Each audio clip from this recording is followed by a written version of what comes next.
Hi, my name's Wanda. I'm going to channel tonight for this group of beautiful humans here. That means I sort of step aside and allow energy to pass through me, and it turns into a message, turns into vibration, which becomes human words so you can understand what's going on. So I am going to step aside here. And if you're on the YouTube channel, like and subscribe. And there's lots of videos on there. Some are groups like this. Some are just Ash and I having a little chat. And some are just me channeling by myself. So welcome if it's your first time. And now we're going to have these folks play the singing bowl, and I will step aside. So go ahead, guys.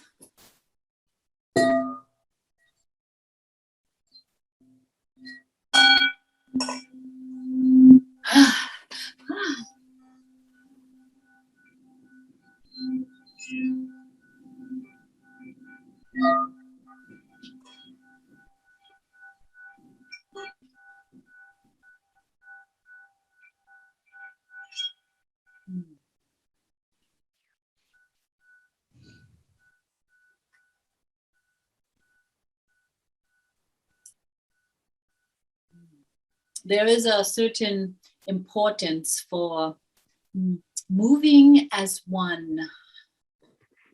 The importance of moving as one, working as one, being one, that you overcome many obstacles that you are unable to get over by yourself. So as humans move forth in the world, you are given a certain, or you're suggested, the importance of independence, doing things alone, succeeding alone, knocking others in your way. It is not focused on group activity usually. This begins when you're a small one and they are saying, well, now you can do things by yourself. Now you can go off and be with these other strangers. Now you can ride the bicycle by yourself, all of these things. So you are encouraged to be independent. And yet there are times such as this moment where you are being encouraged to be one and be not independent any longer. And this seems as if it is controversial.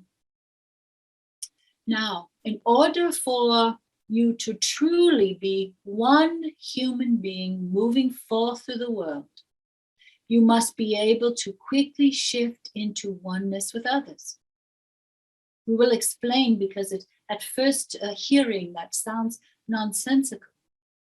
But if you truly wish to be a strong individual person who cares for others and is in connection with the universe of love, you must know how to also dissolve into unity.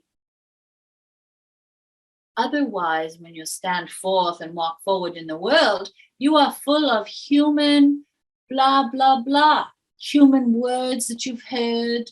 You get your voice louder, you try to be smarter, all of this to overcome others or to speak over them. So you truly are not as independent as you appear. You're trying too hard to be independent. And that's what the human life has taught you. Try hard to be independent. And if you can't truly be one with the idea of your independence, pretend it is so. Fake it. Just pretend. But when you are truly able to meld into a group with others, then when you stand alone, something different occurs. You speak from a place of knowing, from a place of certainty, a place of great connection to universal knowledge, which in that place sits great power and conviction. So in order for you to be that kind of person which you would always wish to be, first, you must be able to become one with the strangers that are around you. In this instance, there are a group of fellow travelers, ones who think alike, sort of like you. So that is easier to become one with these folks. It's a little more difficult to become one with the undesirables, those crawling around the streets. It's difficult to believe you're also one with them. but they are the same as you. You are the same as them.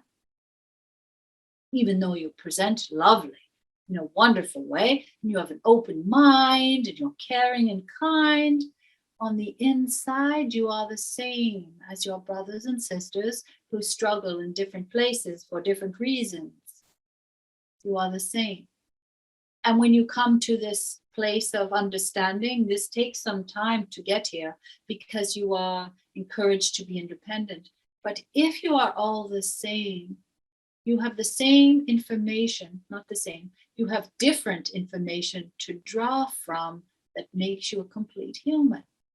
Suddenly you will understand from the group of other humans beyond the small group what it's like to be starving, what it's like to be ugly, what it's like to be mean, what it's like to be sad all the time. When you take all of this information and put it with yours, then you become whole. Then you are a whole person. And as you step forward in the world, you come from a place of great knowing because there's a part of you now that has experienced it through others. It's not necessarily yourself. You don't have enough time to do everything, but you can gather the experience through others. Now, how is this? You can't travel the world over and find everyone, but you can energetically sit in a compassionate, quiet place, connect with the universe, the quiet space that is around you. And suddenly you will have more empathy and kindness for strangers. Suddenly you will feel what they feel. You will think what they think. Even if you just pass them by in the street, there will be more of you available. So, in order to be independent and solely functioning as a human being of great empathy and kindness, you must understand what it feels like to be one with everyone. Now, that is a great, big, huge conversation to begin our exchange with. But it is so. It is important to understand that there are many who are wondering about this.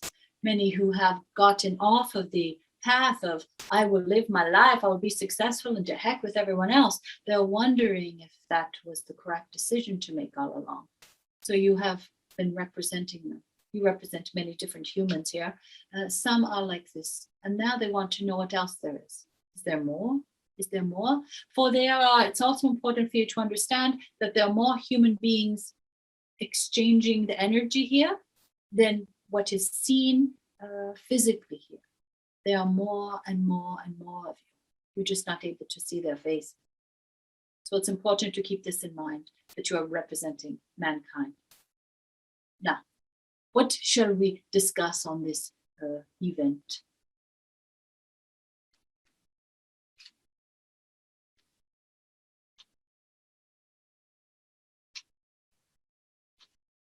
Evening, Aaron. Maybe I can pick up on the comments you've just made there. So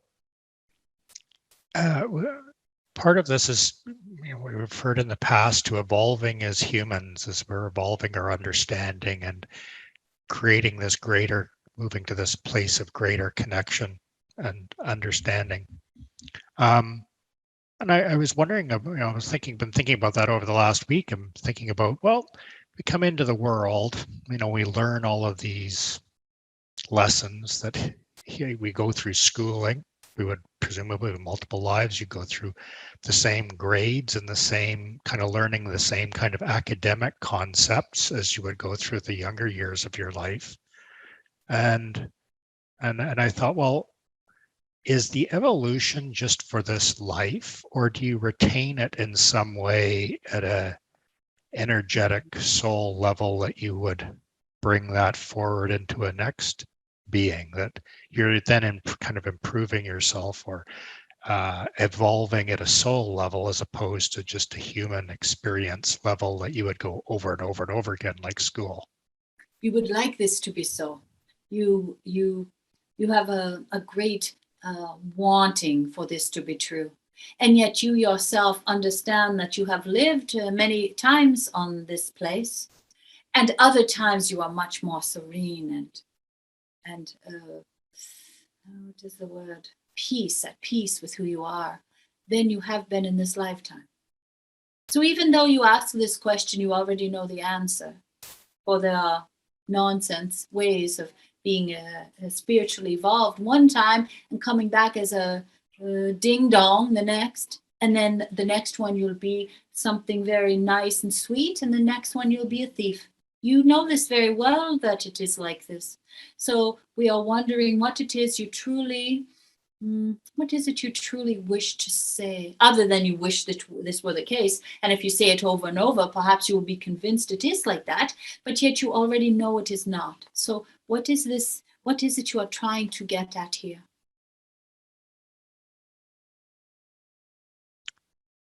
Well, I guess it's a transition. Like one could look at life experience as just coming for an experience, and as you Yes. say, they could be random, whatever those experiences are, but Or opposite. or What if not you have, not what if, or yes, what do you mean not opposite? well, what if you have a very peaceful, easy life, so contented and lovely, and you smell the flowers? Perhaps the next time you want a bit of fun, a bit of ruckus, perhaps you're going to live on the street and kill some people. And then perhaps you're sick of that. You say, oh, I think I'll be a peaceful old human and sit in the mountains. Oh, that's boring now. Now I want to live it up. I want to be a race car driver. What if it goes like this? What if the true human experience is this experience where humans never get what they truly think they want, where they're never pleased? You would like it to be a gradual progression, but what if it's not at all? What if it's you're like a ping pong ball, go back and forth. I really like being quiet and easy. I like being hard and tough. I like being easy. I like being tough. Doesn't that sound more like a human experience to you? Not necessarily, because I would think I would want to improve myself to develop myself to become something, or maybe that's just a programming or that I have in this life. But it's like, well, if we're trying to evolve, what's the point to evolve then? Mhm. If we're just coming down to have some random experience that is meaningless in the sense that it doesn't matter what it is, then why bother to take any interest in this whatsoever? Just have the experience and wait for the next thing. It'll all change the Yes, next time around. yes, because you wish to come and have a human experience. When your energy, it's not enough for you. You want more. Now, that's the information there. But if it's true what you say, by this time all of the humans would be at peace, would they not? If there was a case for evolving each lifetime, wouldn't Mhm. everything be beautiful in your world right now? Wouldn't you be evolved by now, all of you? You've been there many, many, many, many, many times. Wouldn't you have the hang of it by now? And yet you don't, you see. Many act as if it's their first time in their human life by your standard. But by the standard of the universe, which is you want to have an experience, a rich, full experience. Some rich, full experiences are very sad or angry or insane. Some rich, full experience are dancing in the rain and playing with the children. But each is a life fully lived. For when your energy, you have no physical being to experience, you have no brain to confuse you or teach you things, you have no ego. You see, all of these things are missing.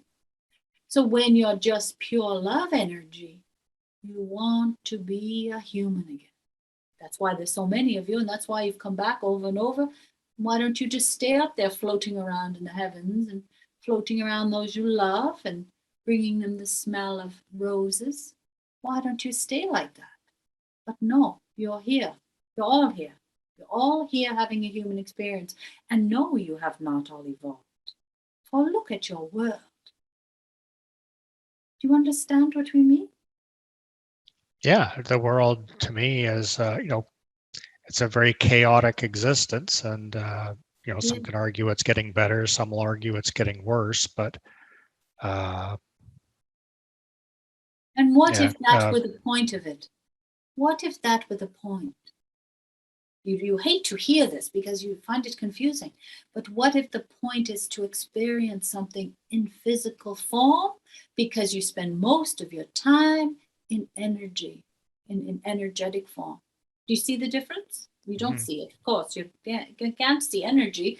But believe us when we say, when you're not in physical, you're in energy. Mhm. So now that you're on physical, it's a different experience. It's rich, it's tactile, it's eventful, it's emotional, it's using your brain. All of this is the human experience. You Okay. don't So need to from stay in energy all the time. You particularly do not. mm. So from what you're saying is it sounds like it's just a personal experience that Yes. we're having, and that it the point of like this, the whole point of having this group session here and trying Yes. to share love and improve humanity or help humanity along in some way is rather pointless, because it boils down to being an individual thing anyway. Yes. But what if some individuals, such as those gathered here and those who are listening and feeling the energy elsewhere, what if their decision was, I'm going to feel love energy at this time? What if that were their choice, you see? And that's where we come to at this moment. The ones that are gathered here are interested in this vibration. They're interested in knowing more because they have decided in this physical experience they would be interested in this. But there are many who say they're not going to be interested in it. They don't even know what's going on here. So it's So not, it's you can have a physical experience and you can be more of a spiritual being or be more interested in non-physical, such as you and those others that are gathered here. That Mhm. is certainly part of a physical experience as well. So in terms of evolving humanity, Yes. uh, helping to, I was under the impression we're kind of doing this as a way to help evolve humanity because of the energy at an energetic Yes. level it's assisting in some way. Yes. But really, all from what you're saying is we're just providing another dimension of an experience for somebody else and nothing more, because there's no good or bad to it. It's just It's mostly true what you're saying. But when your ego gets involved, it wishes to change the world. Now, you don't want to hear that either because you think that's a kind thing. Humans should care for one another.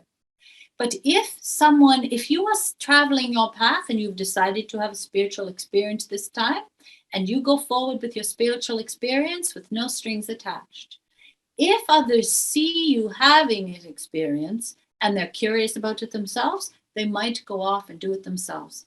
And then someone might see them, and someone might see them, and someone might see them. You'll never know about it. You will only know that you are staying centered, walking forward on a spiritual path. Because your end goal is not to save the world, your end goal is to have a human experience. hmm, Now, this can go on and on for you for much time, but it will have to be as that. That will have to be it for you. That's mhm, the understanding. That's as clear as we can make it for you. mhm. All right? All right, thank you. That's Let's very just good. do namaste. Namaste. Namaste.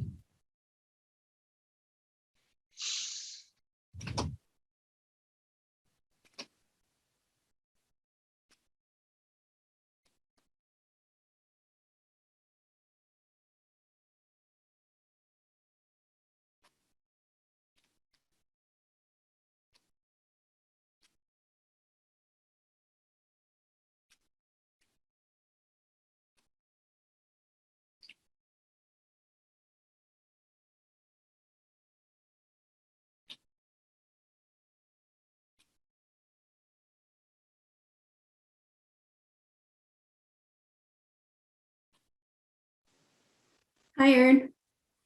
Hello. You were mentioning at the beginning being one with the group. And in groups such as this is easier, but in other groups it may not be as easy because there are different types of people and energies. I was curious, how do you become one with a group of people that is definitely a different energy than you, and still keep that energy, your energy, in yourself. Do you know what I mean? Like, especially for someone that's sensitive to energy. Yes. Have you gone swimming across the water and you make a great ripple in it when your body's in it, but when you're past and you look back, it's absorbed within the group, absorbed into the water itself, and there's no trace of you at all. Do you know what we mean? Can you picture this? Yes. Yes. So when you travel through other groups of humans, where you don't live, where you don't stay, where they're not your pack, you pass through them energetically in the same way as if you are swimming across a swimming pool. And in the end, when you step out, there's not a trace of you left. The only thing left there is the possibility of someone picking up your energy. So we are not suggesting in any way that you and your ego decide, I will go into the group and make a difference. Not at all. What we are saying is move through the world with grace and ease, and others are watching you. It's absolutely not up to a human being to save others. We hate to say that because humans love to think they're saving other people. But if you are understanding what we mean, when you are centered and full of energy, love energy, positive, optimistic, caring and kind, and move through others, there are some who will notice it and most who will not. Those who notice it, it's for them to notice and take home with them and think about or recall or feel your energy even, or your smell, or they'll take a photograph of your smile and use it at their times of darkness. You don't know what they're doing with your love energy, and it's not your business. But yet, it's important for you to swim through them. If they come across, we're not saying go look for some humans, go fly on a plane somewhere to meet some humans that you think you need to heal. We don't mean that at all. We mean live your natural life. What comes up now, what comes up tomorrow, what comes up after that, just fine. If you're walking down the sidewalk and there's someone lying on the grass, walk by them in love. You don't have to go down around the corner and across the street and down the other block. You can walk by your fellow mankind as if they're the same as you and treat them in the same amount of love as that. Not by doing anything, just by being you, and your love energy will float. It will affect others. You know this very well, that energy affects others. So you can now understand that your energy also can affect others just by passing through. What do you think of this? It all makes sense, but I'm still not understanding the being one with that group. You are one just when you decide you are. When you at this moment say, I am one with all humans on the earth, then you are. You don't have to prove to them, we are one, we hold hands, not that at all. All you have to do is feel it within you.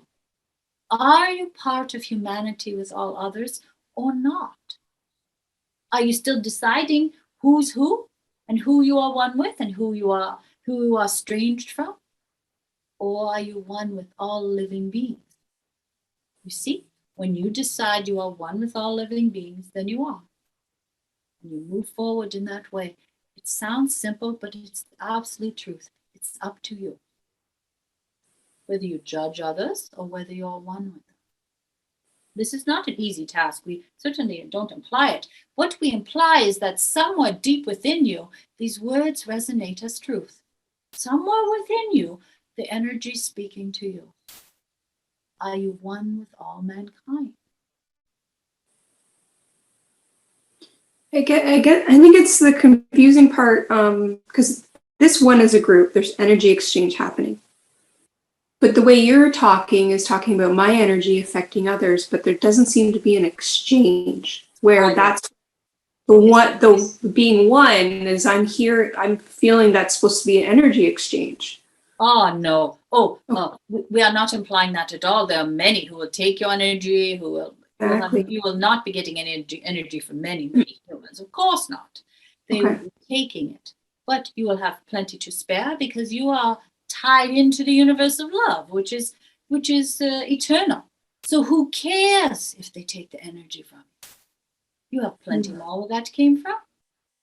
And they might not have any energy to give to you. They might not have access to it. And this is the part we say it's not your concern.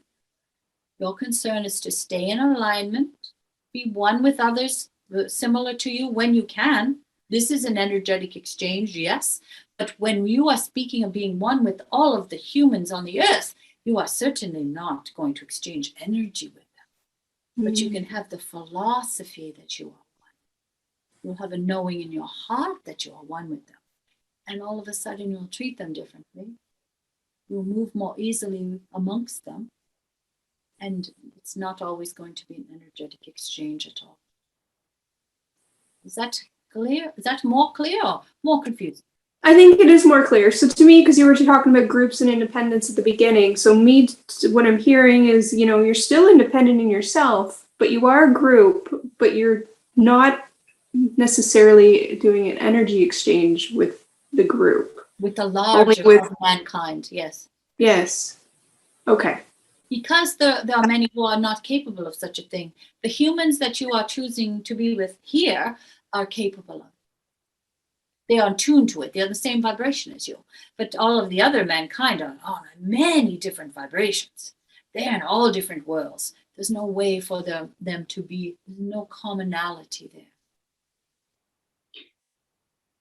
Do we have time for one more question? Yes. Okay. The other day I was in my car and there was a man on the street, a homeless man. He was asking for money. I decided to send him love, and all of a sudden he decided to say every name in the book to me, just out of the blue. Was this something that I should have not done and just left, or is it that it affected him, me sending him love? What was that? We are not clear on the part of it. You are exchanging love with every single human. That's absolutely wonderful. Of course, that's just a yes, always. Always offer love to others. He just randomly started calling me every name. I didn't even talk to him. It was just all of a sudden he was just not nice to me. It was very interesting to see. Yes. But that is, how do we say this? They are all humans who make their own decisions about how they are to live. And it does not affect you giving love to others, does it? Because that would make it conditional love. So you offer love to others no matter what the response. And this will be a practice for you now. You have begun this practice now to offer love to strangers. Yes. And as we said, you swim through the water, and then it's as if you disappear. That's your role then, to move through the world without looking back or without wondering how do you affect someone else, you see. That's the ego. The ego wants to know, did I make a difference today or not? See, this is very detailed work for you, but important to understand. The response is not important. Allowing love energy to pass through you, you know that's important for you. You feel that within you. You know that's your calling. So it cannot be questioned. Correct? Yes. Yes. Thank you. Let us do namaste. Yes. Namaste. Namaste.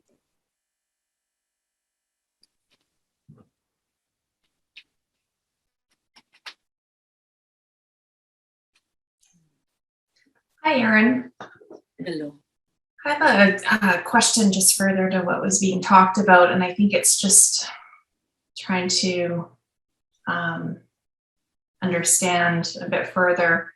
I think trying to grapple with being one and being connected with others, and also the example and the analogy with the water,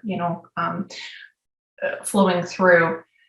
What I'm trying to understand is sometimes when we interact with others that are different at different vibrations than us, sometimes I'll, like, for example, for myself, I might interact with someone and I feel exhausted afterwards. And so we have terms like, there's a number of different terms individually, but I guess I'm just trying to grapple with that a bit, because sometimes I just feel exhausted, and I try to connect that with unconditional condition, if you can talk about that a bit. Yes, we will further explain what we have been speaking of, because this is very important to understand and difficult at the same time. When you allow love energy to pass through you to others, there's no condition attached to that at its highest state. When you wish to please others, you are affected by their energy because you are waiting for their response, their energetic response to your love energy. Now, theoretically, by human rules, if you give someone love energy, they give it back, or they say thank you, or they smile, or something like this. That is the ego's looking for a response. So when you allow love energy to pass through you, it just passes through you and through them, and who knows where. You don't know where it goes. If you are being affected by someone's energy back, you are asking for their information, their input on how your energy is. You are saying, oh, I'm going to give you love energy, but you must tell me, is it good? Is it bad? Do you want more? Do you want less? And that's the ego part of it. Even though it sounds as if you're trying to do a good thing, it sounds really good to other humans. Oh, there could be nothing wrong with that. If you were to ask all of the humans around you, is there anything wrong with this? They'd say, no, of course not. You're a lovely human being. But what we are pointing out is this fine tuning, because you're being, their energy is coming into your space because you're asking it to come in. Okay, we'll say this in another way and a little more slowly. When your love energy, we're going to call it love energy because that's what all energy is. So when it passes through you to others, your intention is, I will be a channel. When you are a channel, you have no gain. You have nothing to come back to you from wherever the energy goes. You don't know where it's going. And this is difficult. It's difficult for a human to step aside and allow love energy to pass through them as a channel, but you want to. And because you're interested in this, you have asked this question. So it's important for you to understand when it goes through you and out, you don't know where it goes, who it goes to, or what their response is, and that's not your concern. If it's your concern, you're going to feel what they've got coming back to you, their input, their information. If you want to give and take this information, that's something different. If you wish to be a channel of love energy, then it goes straight through with no response needed or felt by you. Is that more confusing to you? It makes it clearer. I think what is confusing or even individually frustrating is that I've heard the message in a different way in the past, and I thought, you think I'm on the right track and what have you, and then all of a sudden I'll meet somebody, and then the people pleasing or the ego or what have you comes into it again, where I don't know if it's like a muscle that you have to learn, and so it's just this reminder of letting energy flow rather than expecting, I guess, something in response. Yes, expecting a response from the others, which is something good. You did a very good job. You're so lovely human. Thank you so much. That's really what you're getting at. You don't want to hear, yes, this is terrible. I don't really like you at all. You don't want that. But if you're expecting a response, it could be either way. Wonderful or terrible. But what if you expect no response? Then who knows? Then you stay in alignment. Then you stay at your higher self. You stay in connection with the universe of love, because it doesn't really care about human egos or emotions, because they change every moment anyway. One moment they will love you, and the next moment they will not like you. The next moment they'll love you. So how are you able to take these things seriously anyway? That's a side note. But being a channel of love means that you step aside. And as you have said, this takes a little bit of remembering that you are more eternal spiritual being than you are having a human experience. And now you're trying to balance them both. You're trying to be a human who's also having an energetic experience. This is the tricky part. If you're all human, that's easy. And you can't be all energy because you'll still have a human body. So this is always a balancing act. Now, but what you're asking is, please keep reminding me that I am capable of more and that I am more. This is what you're asking for. Remind me again that I have a direct connection with universal love. Because I forget sometimes. Because I'm with other humans and they tell me the human rules and I know the rules and sometimes I tell them, I write them down, they write them down. This is where we're living. But there's another part of you craving this other. Oh, I want to be more. I want to be more energy and less human, but I still have a human body. How am I going to do this? This is always the dilemma. But as you remember more, as you settle into it more, this will be more, it will become more easy for you. You're thinking intuitive, but that's not the word.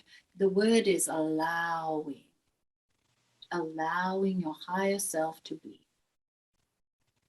Sounds very easy, of course, but that is why this energetic exchange has been called forth, because you wish to do things that are unheard of.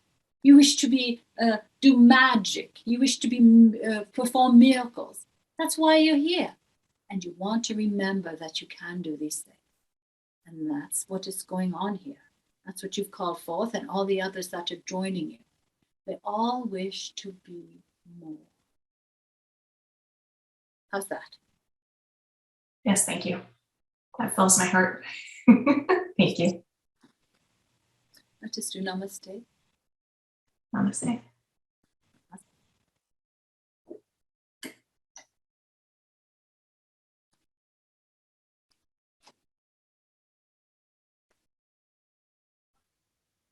Hi, Erin. Hello. I don't really have a question tonight, so if you'd like to share something with the group. You want to know what you can do with energy. Exactly what can I do with energy?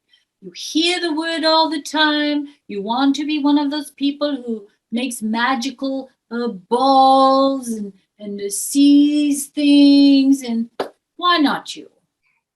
Why not you? We're not asking you to answer that, but we are saying you are wondering why it is that you, who are very interested in these things, cannot do them yourself. Why are you drawn to people who can? Because you love magic. What if that's enough? What if it's enough to love magic, to love mystery and surprise? What if that joyful enthusiasm and curiosity and hope, what if that's enough? What if it's enough to believe in others without being able to do it yourself? What if that's as important as doing the magic? Because if everyone were magicians, who will be watching? Who will be clapping and saying, oh, show us more. We believe in you. Show us more things. There would be anyone. But with this experience, there's you. There's you. You believe in it, even though you can't do it yourself. Isn't that the most wondrous thing? To believe in something that you cannot prove? Which is also what's going on here. You are greatly interested in magic. It's a very childlike quality that is much needed in mankind. To believe in something that you cannot see and hope that something so wonderful as fairies and shiny, magical things really exist. When most humans say you're silly or ridiculous, of course they don't.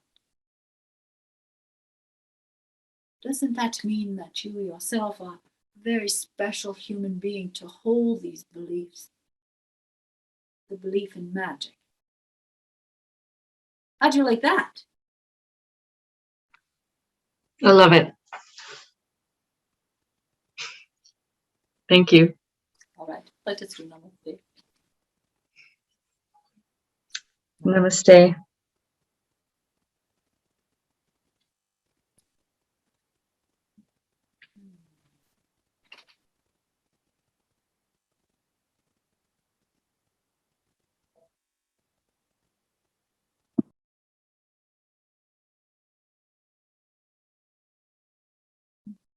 Are we complete? Yes. Yes. Yes. I am, but I'd just like to offer it was, is there anything, any messages for the host that you'd like to pass on? So we had some discussions earlier that she was having some questions. I wondered if you might want to bring anything forward. Another one who believed in magic until it unfolded for them, which is another wonderful gift for humans. To believe, and then something wondrous happen. So the host at this point is in quite a state of bliss, one would say, better than ever expected for the human life, low expectations of the life that they were to live, and yet here they are, a magical being. Unbelievable. Unbelievable. So the host that you are speaking of finds themselves giggling all of the time and waking up with a little smile and wondering, oh, I wonder what's going to happen today. It's going to be something wonderful, I bet. I don't know what, but probably something wonderful. And this is the opposite of the life that they had lived. There was a time of waking up with the eyes and, oh no, not another day. You see? So the magic has unfolded within the host when they allowed themselves to believe that perhaps they were chosen. Perhaps they were chosen. Perhaps they didn't mean to be kept down below with all the others. Perhaps they would be the chosen. And when that change came about, the belief that possibly me, not me, certainly not me, I'm not good enough. Once that belief was lifted, as you can see, great things have unfolded. So the situation, the life history with the host is one to be told to others. Yet they resist this sort of conversation with strangers. But the opposite life from before to now, it's important to know that every human being has an opportunity for this. Everyone can channel love energy if they believe it, that they are worthy. That's the thing. There's a great amount of humans who feel unworthy. So the host has found a new life, a new sense of purpose, a new sense of being. It's a new life. They are not as they were before. It's a brand new life. You can tell them. Beautiful message. Thank you. Sure she'll enjoy listening to that. I'm complete. All right. Are we able to have some notes to close the gathering?